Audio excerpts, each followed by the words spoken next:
Жаңа үй деген мағынасын күшті айтып қалдыңыз, үй деген жүйе беру керек деп. Бірақ сіз бір сөзді айтып қалдыңыз, адам осы бизнеске біртіндеп үйренгеннен кейін бір чемоданды алып көше салатын болу керек. Енді адам өмірінде нені үйу керек?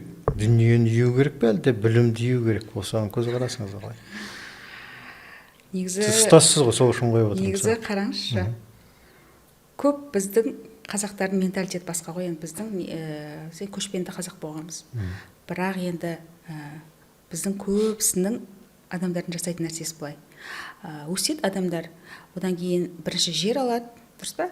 Одан кейін сол жерге фундаментін қояды келесі жылы, одан кейін ақша жинап үй соғады, одан кейін ол есігін алдын жасайды, сыртын жасайды, сөйтіп жүргенде бала шағасын өсіреді сол үйде, сөйтіп келін алады, сөйтеді де отырып қалады, бір үйдің айналасында тұрып қалады екен да. Сол үй деген, сол жер үйді айтамын да мен әсіресе, үй деген сол үйе береді екенсің, жер үйдің ол жұмыс таусылмайды ешқашан. Жылдап ремонт жасайсың, жылдап бірдеңесін жасайсың, ол вложение жасайсың. Көп адамдар өзінің өмірін осы үйдің айналасында өткізіп жібереді екен да, өмірінің жартысынан байланып дейсіз. Одан кейін ол адам ол жерде отырықшы болып қалады екен. Басқа жерге шыққысы келмейді, шетел көргісі келмейді. И ол енді ауылдан шықпағанның жаңағы ақылы сол ауласынан аспайды деген сөз бар ғой. Сондай сияқты оның да жаңағы кеңістігі, көру кеңістігі дейікші, сол да кішірейіп қалады екен. Сондықтан мен ойлаймын да, жақсы үй болған жақсы адам басында.